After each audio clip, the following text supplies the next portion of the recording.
How's everybody doing today? It's Mike Mart here. Week 2 Draftkings breakdown for daily fantasy sports. What's up, guys? Glad to have you back. Like the video if you enjoy the content. Subscribe to my channel and leave a comment.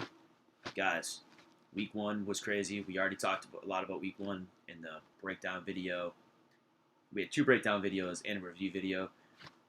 A lot of crazy stuff went down last week, man. I'm not going to sit here and lie to you guys. Like, I have some big reads. There was a lot of crazy stuff that happened that we have to see in week 2 if this stuff's going to continue, okay?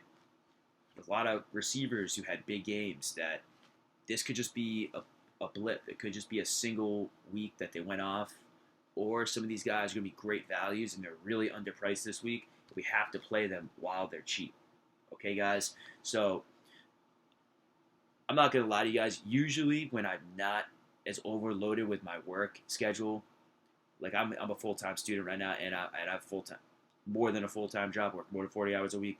I usually watch all the games because I believe that you can, I'm not saying you have to pay attention the entire time, but there's a lot of things if you have like NFL Game Pass that you can pick up on that other people don't see, okay?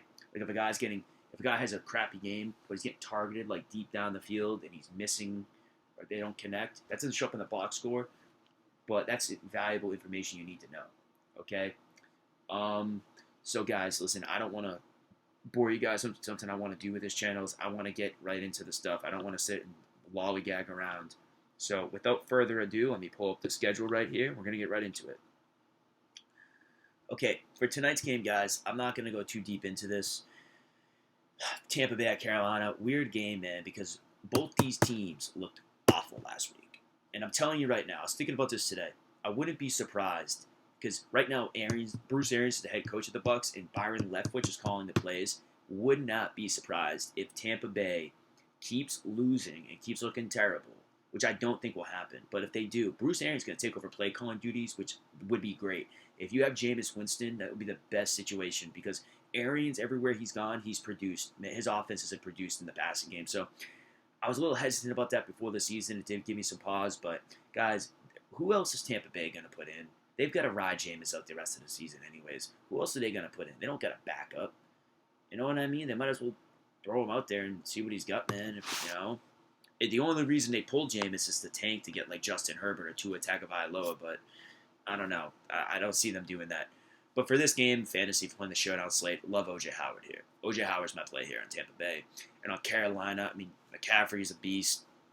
McCaffrey's a beast, man. A lot of people have been saying this week that if like CMC is going to have a historic season, and if you don't have CMC, if he wasn't like your big top pick this year, you might not win. It might be one of those seasons where he's just a total beast, and if you don't have him, you're not going to win your season-long leagues. Not sure about that, guys. If you go back and watch the Carolina game, man, that offense looked like dog crap, man. That offense looked terrible. That was like, CMC is amazing, man, and I'm not doubting that he can't put up like a 1K season rushing and receiving. But the problem is, man, is that offense was so inefficient, man. That is not the way they want to run their offense, man. Like, that was an ugly, like we already talked about Carolina, it was an ugly game for them last week, man. And another guy I like on Carolina is whoever the starting tight end is. If it's Ian Thomas, I play Ian Thomas on the showdown slate. Obviously, I think you kind of got to play McCaffrey. And I feel like the receivers will be a little bit low-owned this week in the showdown slate because they disappointed last week. So it's always a sharp thing to go back there. I'm not playing the showdown slate, guys. I'm not good at the short slate, so it doesn't really matter. Okay, the first game up here, San Francisco at Cincinnati. For San Francisco, guys, this is a back-to-back road game for San Francisco. Week 2, this is a little ATS trend. Week 2, a team traveling on back-to-back road games, no matter how they did on the previous one, always got to pump the brakes a little bit, man. Really, really bad against the spread. I don't have the numbers in front of me, but I know it's not good, okay? This is a weird game. Cincinnati's offensive line is a little bit banged up. They got San Francisco, great front. San Francisco, you got to watch the news if Coleman's going to play. I mean, Burrito will be heavy chalk if Coleman's out. I don't really want to pay $6,800 for Kittle on DraftKings. That's a lot of money, and he's on the road. He definitely can have a big game here. But, guys, Deebo Samuel, man, had a lot of snaps. I think he was a leading snap percentage receiver for San Francisco. I'm kind of fading San Francisco here. I'm not sure that I'm a little nervous about this spot, man, for San Francisco. On the other side, I think I like John Ross again. I think I have a lot of people I respect saying they like John Ross. Some people are saying to fade John Ross this week. For me, John Ross is going to get matched up on Akil Witherspoon. Akil Witherspoon has always gotten burned deep by guys with speed. So John Ross definitely in play here, man. San Francisco's run defense is not that bad. So a lot of people with Mixon are going to go with Bernard. It's a price play. He definitely can pay off value. Gio's a good player. But guys, like I said, this isn't like a definite. This is a Thursday video. We don't have all the news, so like you got to pay attention to both running back situations because my thoughts could change. Remember that they could change. But right now, San Francisco, kind of nobody, man. They didn't really look. Their offense didn't look that great last week against Tampa Bay.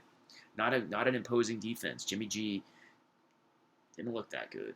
Kittle had 2 touchdowns taken away, so keep that in mind. Keep that in mind. You know, keep that in mind as far as for him, and also Tampa Bay against tight ends. Because Tampa Bay last year was dreadful at giving up big plays to tight ends. So keep that in mind. Cincinnati was terrible against tight ends last year. Cincinnati was terrible against everything last year. But for me, man, it's really just Ross. But it's not. I like Ross, but he's going to be a guy that I am cycling into my GPP teams because, like I said, I think Ross was the focal point of that game plan last week, and it wouldn't surprise me if he had a big game here again. LAC against Detroit. Guys, this is easy for me. With the Hunter Henry news, Keenan Allen, and it's move on. You can play Eckler here. I mean, I don't really like it that much. I'm not saying he can't have a big game here. Definitely can. He looked electric last week. He looked amazing, man. But I'm not really on him this week. I don't really like Eckler here that much. It's more Keenan Allen and kind of just keep it moving. For Detroit, I'm not playing anybody from Detroit. The reason I'm not playing anybody from Detroit is, guys, Kerryon Johnson, if you picked him in season long, sorry, man. I mean, I was off Kerryon the summertime. I'm not trying to brag or rub it in because I think Kerryon's a good player. I think they got a nice offensive line in Detroit, at least on paper. But, man, Matt Patricia said during the summer that you got to watch Kerryon's. They got to monitor his snaps early in the season. Guys, Detroit has a brutal schedule coming up. I'm telling you, if Detroit goes winless the next 4 or 5 weeks, wouldn't shock me if a coaching change happened.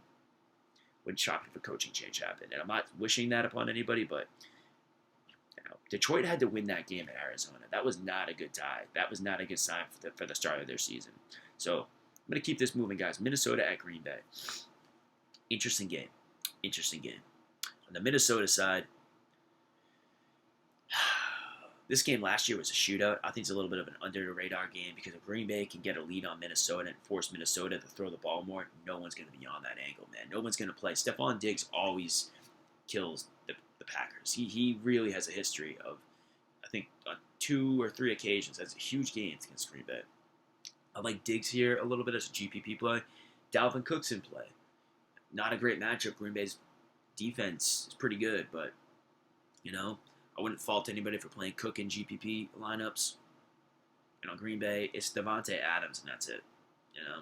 Devontae, and that's it. And obviously, you could pair Aaron Rodgers with Adams, but, guys, I know I said in my first video that I like this game as a possible game stack, but kind of pumping the brakes a little bit on that. I kind of like a single play from this game more. I like some other games on this slate a little bit more. Indy at Tennessee. Okay, here we go. Here's a play for you guys that I think is a really interesting, low-owned, cheap receiver play. We're going to go back to an angle we were on last week with Rashard Higgins, and that's Deion Kane. I got a lot of Deion Kane in best ball. You're going to get matched up on Malcolm Butler. I think Kane, if you need him, is very in play here. That's for Indianapolis. That's it. I'm not going to play. Not going to play T.Y. Hilton here. Going to be matched up on Adoree Jackson. Definitely could burn Adoree here, man. Definitely could. Tennessee. Derrick Henry is. Yeah, I'm not going to play Derrick Henry here, guys. Derrick Henry kind of got there on that 75-yard catch. Indianapolis, efficiency-wise, as a rush defense, is not that bad. But they're bad. Sorry about that. What Indy's going to struggle with this year is if their defense is kind of small, is if it gets worn down and has to play a bunch of plays, which if that's the case, I mean, at the end of the game, Henry definitely could bust a big run on an undersized defense. We saw him do that against Jacksonville last year. So kind of not really excited about this game. Kind of just like Deion Kane, if you like anything, and move on. Here's the game. New England at Miami. Interesting game here, guys. Interesting game here because on the New England side, guys, I like two guys. I like Philip Dorsett and Sony Michel. I'm not playing Tom Brady in this spot. I'm all set with that. I don't think I'm going to do that. He looked really good last week. Tom Brady looked a lot better last week than he did at any point last season, to me anyways. Very encouraging for the Pats. But I like Sony Michel here. And I like Dorsett. I'm just, guys, it's tough to, it's just, Miami was getting beat, like I've said in my other videos, up the seam and over the middle of the field. New England doesn't really have a tight end. And I know people are going to say, oh, that means Edelman. Guys, I don't want to pay for Edelman. Edelman doesn't have, most weeks, he doesn't have a ceiling that's going to win you a tournament. He just doesn't. He'd have to catch 2 touchdowns. And, as a receiver, guys, we don't want to depend on that, I like Dorsett here. Antonio Brown is really underpriced on DK. He's from Miami. Definitely could have a big game here. But the AB thing, man, I don't know, man. You can sprinkle them into some GPP teams. I think Miami does cover the spread in this game. We're going to get to that when I get to the other side. This is a possible game stat, guys. That Pittsburgh offense last week just looked absolutely dreadful, man.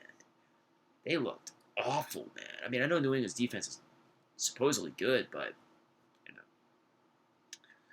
guys, for me, it's really, I like Sony Michel more than the other two, man. I just do. For the Miami side, guys, Ryan Fitzpatrick has had a history of playing pretty well fantasy-wise against New England. And I know people are going to laugh at this. He's probably super cheap on DK. He's in play here, man. He really is. I mean, people are going to laugh at that. I also like Kenyon Drake a little bit here, but, keep in mind, guys, this Miami staff is from New England. They're going to know the matchups and where New England's weak. So, guys, I'm not going to pretend like I know the pass catcher to pair Ryan Fitzpatrick with, because I maybe we'll go Devontae Parker and hope he just catches 2, heaved it up balls in the end zone. Albert Wilson maybe, but, guys, I don't know.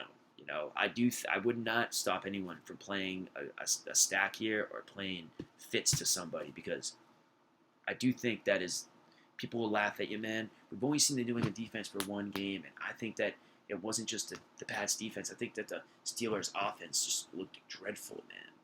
They looked dreadful. Steelers never play well in New England, and New England always has trouble in Miami. So keep that in mind. Keep that in mind.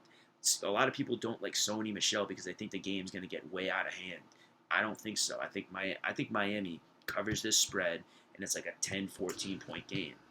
Okay, so doesn't really put me on the pass catchers. I mean, Antonio Brown definitely could catch a touchdown on the other side and run it the distance. He definitely could. But I don't know, guys. This is an interesting game here. Buffalo at the Giants. Another interesting game here, man. Buffalo's another one of those teams that's playing. So is Indianapolis. I didn't point that out. Indianapolis, another one of these teams traveling back-to-back on the road to start the season. Okay, Indianapolis is one of those teams. Buffalo is one of those teams. Guys, this spot, a lot of people throwing Josh Allen's name around as a GPP play this week. I like Josh Allen at home more than on the road. I know that sounds kind of stupid, but, guys, I'm more on the Giants side here, and I'm really just on Saquon. I mean, Josh Allen to John Brown could for sure hit. Not going to tell you to not play that. Definitely could hit. The Giants, DeAndre Baker, the right cornerback for the New York Giants, is awful. He might have been the worst corner I watched on film. Okay, he was. The Cowboys were torching him all game, man. Number 27, I believe. 27, I believe, on the Giants. Might be a long season for him, man. So, John Brown, definitely a player. Not going to tell you not to play him, but I really just like Saquon. I'm going to keep it moving. Seattle at Pittsburgh, guys. This is a classic spot that Pittsburgh bounces back. And I like Pittsburgh to bounce back through the air. I like Big Ben to Dante Moncrief. I like Juju too. Okay? Moncrief, Juju, Big Ben. I kind of don't like Connor. I kind of was on him earlier. Thought he was an interesting GPP play, but the Seattle rush defense with Clowney and Ansa, and I want to attack Seattle through the air. More importantly, with the receivers can be matched up on the left side of the field, which is Moncrief. So Moncrief is the guy I really like here. Dallas at Washington. Guys, for this game, I like the Dallas defense. I like Dak, and I like Michael Gallup. Now, you're going to ask, listen, Cooper is in play too. For sure. Cooper's in play. Washington was getting beat on those looping passes over the top of the defense. Those are Gallup's passes. Those aren't. Cooper gets like the short intermediate passes. And Cooper killed Washington the last time they played each other. But he did it with a lot of yards after the catch, which, definitely could happen again. I think Amari's way too cheap on DraftKings, but I think Gallup's too cheap too. Okay? And, something we're going to talk about a lot on this channel. Traditionally, guys, at least from my end playing DraftKings, those big looping over-the-top pass plays happen more often at home than on the road. I know last week that wasn't the case, but that's why I thought last week was kind of a weird week because a lot of those big-time pass plays are happening on the road. A lot of times, especially for like lower-tier players and unproven players, those happen more at home. So I'm on deck to Gallup. I'm not playing Zeke this week. Next week's going to be the Zeke game against Miami, in my opinion. And I like the Dallas defense here with the decimated Washington offensive line. But you can always play Cooper here. But to be clear, I'm in the Dallas pass game here. I'm not on the Dallas running game. Okay? Quentin Dunbar got banged up a little bit. He didn't. Neither corner looked good for Washington last week. Norman didn't look that good, and apparently Dunbar didn't look that good either. And Dunbar got hurt, so they might have a backup in there. If Stroman, number 37, is in there for Washington, you got to play whoever's against him because he's not good. Arizona at Baltimore. Interesting game. Okay, guys, Arizona broke the record in the last 15 years for air yards in a game. 540 air yards against Detroit, and a lot of that was during the little comeback they made to the end of the game. Interesting game here, guys. Guys, Baltimore has a lot of moving parts on defense. They got Earl Thomas in, Suggs out, C.J. Mosley out, we saw how big of a difference maker he was when he came out of the game for the Jets, man. Okay, the Bills came back in that game because C.J. Mosley was not in the game. Okay, decimated that defense. Guys, this is something I thought of before the season. We didn't really get a chance to see it. The Baltimore defense might regress a little bit this year. I don't see them as being as good as they've been in the past. They have a lot of moving parts. I'm not sold on any corner other than Marlon Humphrey. I think Jimmy Smith is old. I think he can be burned. I just don't really like any receiver. I like Christian Kirk here. That's the only receiver I would play in Arizona. You could pair him with Kyler. Kyler's way too cheap. He's $5,400. And I like David Johnson a little bit here too. But David Johnson, guys, do I think he's going to run all over Baltimore? No. We've seen this with Johnson before. These workhorse running backs are underpriced and low-owned in tough matchups. Guys, they can fall into the end zone 2 or 3 times and catch a bunch of passes if they're losing. Okay, we've seen this before with David Johnson. 7,100 is a joke. David Johnson's going to be over 9K at the end of the season, in my opinion. So I kind of like a game stack here. I'm not going to stop you from game stacking this game. On the other side, man, Lamar, I love Mark Andrews here because T.J. Hawkinson just destroyed Arizona. Now, the Baltimore attack last week was more over the middle. A lot of Hawkinson stuff is kind of off to the ends of the field, so it's a little bit different. And guys, remember, this Arizona has Brock, like a 31 or 3-year-old, one of those ages, as one of their starting corners. He was like one of the lowest PFF grades when he was playing. He's, supposed to be not good. Byron Murphy didn't look too bad last week. He was on the left side of the field, I believe. And so for me, guys, for the Baltimore side, it's going to be Lamar Andrews and Marquise Hollywood Brown. Guys, Hollywood Brown's like 3% owned right now. What are people thinking, man? He definitely could go off here again. This is an interesting game. I hear my sources tell me that over money, not that I care about this type of stuff, but over money's already pushing this game up. I can see it, man. And I can see if you want to play Lamar running it back with someone on the other side or 2 people on the other side. But definitely like this game. This game is really interesting, and it's that old thing. But you got a West Coast team going east. Those types of games always seem to go over the total. So, really interesting game there. Jacksonville at Houston. Jacksonville. Okay, Kamara just did his thing against Houston. I didn't get to watch the game, so bear with me a little bit here. Okay, on Jacksonville's side, guys, Houston has a corner that just released Aaron Colvin. They got a trash secondary, trash defense in general because Kamara just destroyed him too. Let me just pull up what Kamara did to Houston, if you guys don't mind. Just give me 1 second. I'm sorry, because I'm really busy this week. I really don't have the. I usually know this stuff off the top of my head, so I am going to apologize for not being prepared. Just bear with me for like 30 seconds here. I'm really, really sorry. But I want to see. I know Kamara had like 170 total yards, but I want to see where he got those yards. So, Saints. Wow. Wow, he had 13 carries for 97 yards. That's almost, I'm not good at math, but 7 point. Wow, and Latavius, too. Guys, you definitely could play Fournette here. Play Fournette. I'm back here at the Superdome. What a way to kick off. Shh, be quiet. Don't care. Okay, so we like Fournette. And guys, it's a weird team, Jacksonville. Okay? To me, man. To me. This is just my opinion, man. I kind of like Chris Conley over DJ Shark. Hey guys, want to apologize for a second. Having some technical difficulties here. I don't know why that is, but my iMovie just dropped the frames or whatever. I'm sorry about that. I don't know if this is going to show up on the video or not. Kind of an amateur at making this stuff, but we were just talking about Chris Conley.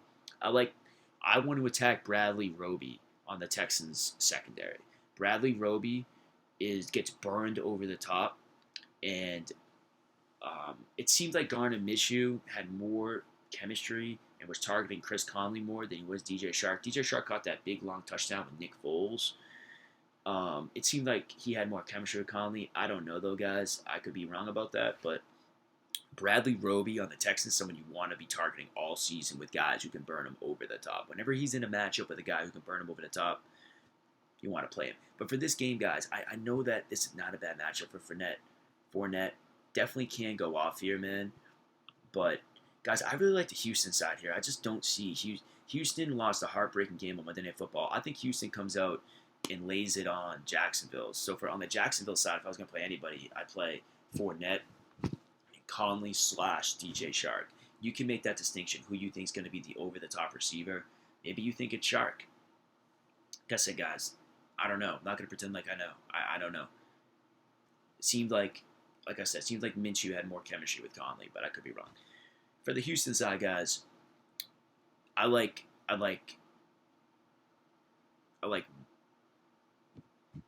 Watson to Will Fuller, and then, guys, the guy that I'm going to have on a lot of teams, this is thanks to my boy Ramal Ali in the comment section. I'm going to follow his advice this week. I'm playing Carlos Hyde a lot because I really like this angle, man. Because when I went back and watched that Jacksonville game against the Kansas City Chiefs, they weren't blowing coverages, man. They weren't, like, the guys weren't wide open. It seemed like an effort problem. Okay? They didn't want to tackle. And that's what my read on Jacksonville is. It's not so much that they're just a trash defense, like coverage-wise, but their effort and their like backbone is not good, and that's gonna be a problem for them, perhaps here, because I think Hyde is gonna come with a vengeance, and I think they do. I think if you want to target Jacksonville, you want to target AJ Bowie, who Will Fuller's gonna get matched up on. Watson's pretty expensive, though, guys. It's going to be tough for all these guys to hit their ceilings unless you think Houston just stomps out Jacksonville, which could happen. Very much could happen. But, guys, the guy I like a lot here is Carlos Hyde. He's like 0.5% owned. So, I'm going to, I like him. I like that. I like that angle. He looked really good last week. Didn't get to watch the game in real time, but I like the Carlos Hyde play here. Kansas City at Oakland. Guys, Sammy Watkins and move on. You can definitely play Kelsey here. Sammy Watkins or Kelsey. I like Watkins, guys. I think Sammy Watkins is gonna be the Chiefs' #1 receiver this year, even when Hill comes back. Okay, he looked so good last week, man. He looked like a top 5 receiver in the NFL. I'm a big Sammy Watkins guy, and I love to see this, man, because I've been on him for a long time. He's come out of Clemson. He's been hurt his whole career. He's finally healthy now. The foot's not bothering him. Guys, he's underpriced on DraftKings. We just saw Oakland struggle with Cortland Sutton. Play Sammy Watkins. Mahomes, not going to stop you from playing Mahomes, but you know, I'm probably not going there. Just a little bit too much money for me, my taste buds. For Oakland guys, I'm avoiding Oakland this week. I know that they're going to be chalk all over the industry. You know, I'm not playing chalk Oakland Raiders, man. I'm just not going there, man. I'm really sorry to inform you, but that's going to be something, guys. When the slate's over, people are going to be sitting there like, oh, like we played chalk Oakland with, on a short week against Kansas City. What were we thinking? I think Kansas City might blow them out here. I really do. Chicago at Denver. On the Chicago side, guys, I don't like anything. Sorry. I don't like Trubisky. I like the Denver side here. I like Emmanuel Sanders and the defense for Denver, and that's it. This is a weird game. It's going to be a game that Denver, in my opinion, is going to win, and I like the defense at 2,700 on DraftKings at home. I like the Denver defense here. Trubisky's a turnover machine waiting to happen. And Chicago's got a slot cornerback named Buster Screen, who is not good, who's going to get matched up on Manny Sanders, I believe. Definitely wheels up for Manny Sanders here. New Orleans at the LA Rams. Okay, this is an interesting spot because everyone's going to game stack this game, and I probably won't. I think, if anything, I like a single play on both sides. Okay, everyone's going to play Kamara against the Rams. He is underpriced on DraftKings. He's going to be massively owned this week, but I think I'd rather pay it for Saquon to be a little bit different because guys, the thing is that New Orleans on the road doesn't really get into shootouts. Like I can't remember the last time on the road outdoors New Orleans got into a shootout. I can't remember it. So I think New Orleans is going to really want to win this game. But guys, a guy like New Orleans is Jared Cook. Okay. Last time Jared Cook played the Rams, I believe he had over 30 DraftKings points last season. The beginning of last season with Oakland, he crushed the Rams. Destroyed him, man. Absolutely ruined him. So I wouldn't play Breeze here. I like Jared Cook, and on the other side for LA Rams, I like Brandon Cooks. So Jared Cook and Brandon Cooks, and you can definitely pair him with Goff. Goff's a little bit underpriced. I definitely don't mind Goff. He's right near Big Ben in price. Goff will be more popular than Big Ben, but I like those two guys. Goff to Cooks. But guys, I feel like the Saints with the whole NFC Championship game thing last year, they're really going to want to win this game. They're really going to come with a vengeance here. The Rams' offense didn't look that great that last week on the road, but now they're coming home. They're coming from Carolina. This is little bit of a weird game, man. A little bit of a weird game. Cooper Kupp, people are saying, but man, he got a nice volume of plays that he was in on. But guys, he didn't really look like his stat line was not good. I don't remember what it was, but he had a lot of catches and not many yards. That's usually not a great sign for someone's explosiveness. I do like Kupp this year, but I think it might take him a couple weeks to get back to normal. If you want to play him, I wouldn't stop you because he can definitely smash his price if he's under like 5,600. He could definitely catch a touchdown too and go over 100 yards here. So guys, that's it for the main slate. I will touch on the primetime games really quick, if anyone's interested. Philly at Atlanta. Really like this game. This game, the over will hit in this game. It's going to hit. It's going to hit. Obviously, you want to attack Philly's outside corners. That's Ridley, Julio. I like Julio more than Ridley this week. I like Matt Ryan. Play Devontae Freeman. The Eagles aren't that great of a rush defense either. And on the other side, I play Zach Ertz here. Or Dallas Goedert, one of the tight ends against Atlanta. Wouldn't play Miles Sanders here. You could play Darren Sproles. Wouldn't play Deshaun Jackson. I'd rather attack Atlanta with the tight ends here.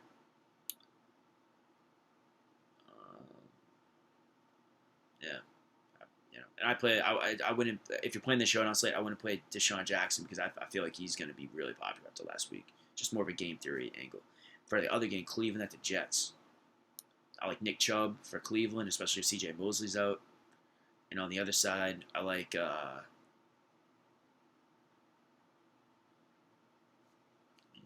Le'Veon and guys. The starting cornerback for Cleveland, what's his name, from Ohio State. Denzel Ward had a 29 grade on PFF. I don't know what that's from. I didn't really get to watch that game in depth, but maybe Robbie Anderson has a low on contrarian play for the shot on slate. Okay, guys, that's it. I'm gonna wrap the video up here. I am gonna throw a couple closing thoughts on the games, and I'm gonna add something else at the end, a little thing that I want to tell you guys at the end after I do this. So, just overlooking the slate here, guys. Things that stand out to me. Okay, right now on my DraftKings team, I think Keenan Allen. I think that angle of Hunter Henry being out, Keenan Allen's massively underpriced. Okay.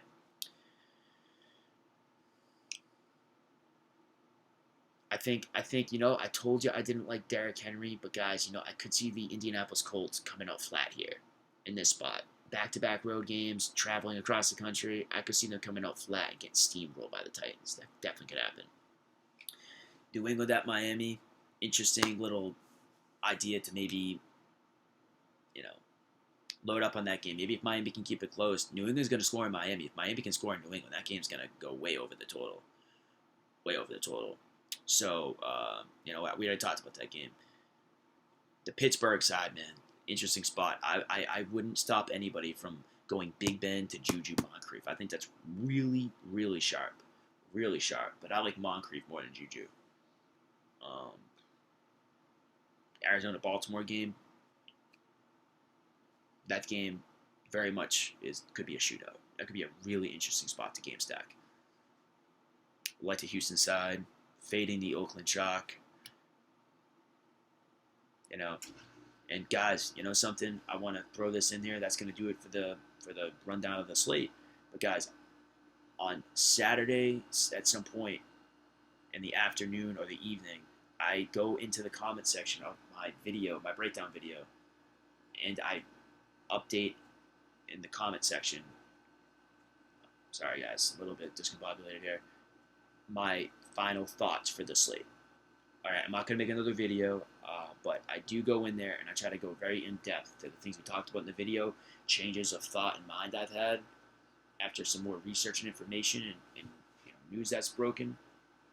And I give you my final thoughts, okay? I'm going to get some things right, I'm going to get some things wrong. Don't listen to me, follow your own intuition. It's just my 2 cents, telling you what I see.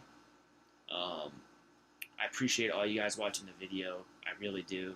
We have we have some cool people on here. I would like interacting with you guys in the comment section. I like talking fantasy football. And it's already week 2. Before you know it, guys, it'll be the end of the season, and the playoffs will be here. So I wish you guys best of luck in your season-long leagues, in DFS this Sunday, and let's make some money, have some fun, score some touchdowns, and be champions, man. Thank you very much, and thank you for watching the video, guys.